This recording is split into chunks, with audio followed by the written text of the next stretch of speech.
Luis Garburevich, ex viceministro de Educación, precisamente para hablar sobre las necesidades del magisterio y de la educación en general en nuestro país. Jorge Luis, muy buenas tardes, gracias por estar con nosotros Al Vuelo. Hola Paco, ¿cómo estás? José Luis. José Luis, estoy confundiendo acá con los nombres. Bueno, primero desearte, José Luis, un feliz día como maestro, como docente, y segundo, reflexionar contigo con respecto a este comentario inicial con el que había iniciado yo el programa, en el que hablaba de la necesidad de invertir en educación, de invertir en el futuro de nuestros jóvenes y adolescentes y darle la importancia que se requiere al magisterio, pero también a la infraestructura educativa en nuestro país.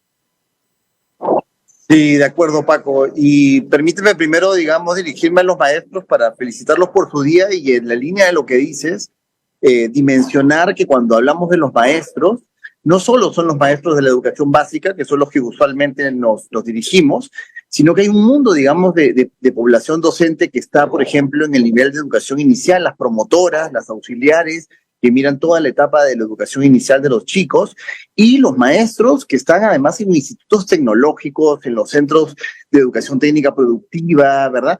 Porque el mundo de la educación, y por eso el mundo de la inversión de educación, siempre es mucho más grande de lo que está en el imaginario común y regular, ¿no? Y creo que ya el factor docente está probado que es el factor primordial en los procesos de enseñanza-aprendizaje de los chicos, más que los textos, más que la infraestructura, más que los espacios, más que la tecnología, el que une finalmente, el que hace el tejido, ¿verdad? En el momento del aprendizaje, de la interacción, es el maestro, es el que convierte el currículo nacional en el currículo real, ¿no? Entonces, la importancia del factor humano, me parece a mí que en los últimos años en el Perú ha ido creciendo, tomando forma, y hoy por hoy tenemos, yo creo, un sistema que está mucho más atento al valor que tiene el docente en esa ecuación, ¿no? Recordemos que hasta hace unos años, Paco, no había un tratamiento al tema docente como lo hay ahora, ¿no? Antes el tema docente era visto como un recurso humano. En el propio Ministerio de Educación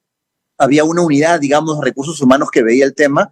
Luego, a partir del 2011, se crea todo un conjunto de arreglos para mirar el desarrollo profesional del maestro, el maestro como un profesional y no como un recurso humano nada más, ¿no? Ese es un cambio que en el Perú me parece muy valioso siempre de resaltar.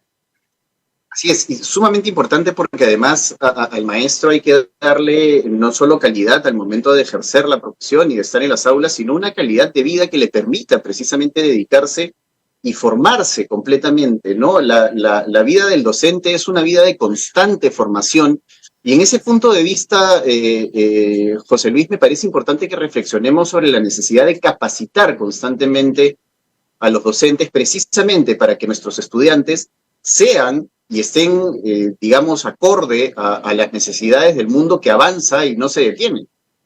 Sí, de acuerdo, y tú has tocado un punto importante, Paco, porque el maestro usualmente es valorado solo en función, de lo que logra hacer heroicamente a pesar del sistema. Y lo cierto es que el sistema debería procurarle todas las condiciones para que los maestros puedan desarrollarse. Ellos no deberían ser próceres, de la República, a pesar del sistema educativo que está en su contra y muchas veces maltratándolo. Y entonces el sistema efectivamente tiene que responder, sí, con formación, con actualización profesional que le permita estar, acorde, como tú dices, a las realidades, a cómo los chicos van cambiando, las culturas van cambiando, sino también tiene que darle condiciones justas, ¿verdad?, de vivienda allí donde el docente no vive cerca a la zona escolar. INEI hoy día ha sacado el dato actualizado de que más del 50% de los maestros en el país no viven en el distrito donde radica su escuela. Y ese es un dato para darte cuenta de la complejidad en la inversión que hay que hacer para darle condiciones adecuadas a los profesionales docentes, que están en zonas dispersas, que se transitan, muchas horas para poder lograr llegar a la escuela. Entonces, sí es formación, es capacitación, actualización, es una carrera pública que lo incentive, que le reconozca, que sea compensatoria su trabajo, que le sea positiva en incentivos, pero también, como te digo, en términos socioemocionales, que le dé condiciones también positivas. Ahora, tú lo has dicho, en la pandemia, no solo los alumnos han sufrido el embate de estar en casa, sino los maestros también. porque ellos han tenido se han sentido frustrados, digamos, de una situación en donde no podían llegar a sus chicos, ¿no? Donde estaban perdiendo, digamos, aprendizajes de los chicos. Entonces, un acompañamiento tutorial, emocional a los maestros es clave. Ese es un conjunto, una batería de condiciones que el Estado tiene que hacer, que no solo se satisface con capacitaciones, que también ahí, ojo, hay que tener esa visión, ¿no? Que sea más holística.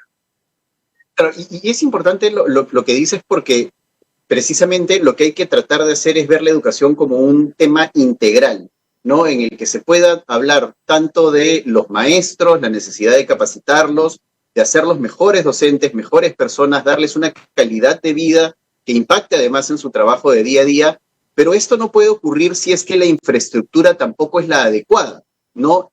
Lo mencionaba también al inicio del programa, de los 54.800 colegios que hay a nivel nacional, que el 76% no estén en condiciones adecuadas, eso también impacta evidentemente en el trabajo del docente y en el aprendizaje de los estudiantes.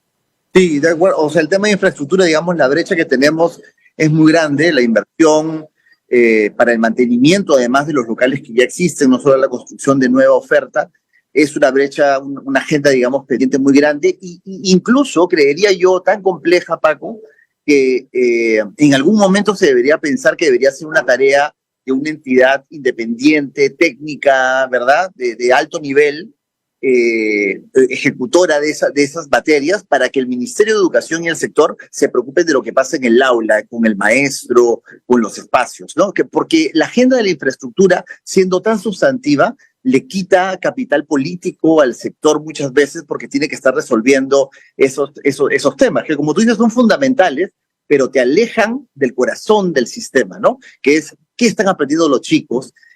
¿Cómo se está desempeñando el maestro, ¿no? ¿Cómo estamos valorizando al maestro, Paco? Porque el gran problema en este momento en el país sobre la docencia también tiene que ver con la baja valoración que la sociedad le da al maestro, digamos, en la sociedad.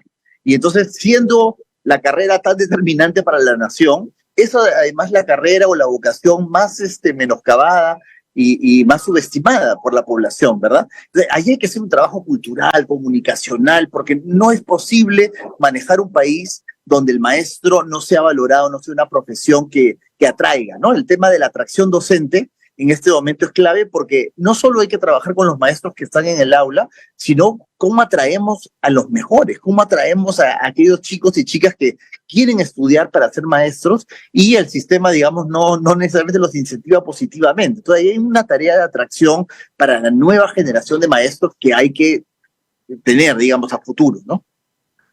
Y eso me lleva, José Luis, a reflexionar sobre lo siguiente, ¿no? La necesidad de crear espacios y de crear estímulos para que los profesores puedan acercarse por ejemplo, zonas rurales, donde hay aulas unidocentes y se necesitan, además, profesores que sean multilingües, porque tienen que atender a una población estudiantil que habla distintas lenguas. En el Perú hay 41 idiomas reconocidos oficialmente, precisamente por el Ministerio de Educación, pero hay otro tema importante que tiene que ver con el déficit de psicólogos, por ejemplo, el déficit de asistentes sociales para atender otras necesidades del área y de la formación de los estudiantes y de los maestros.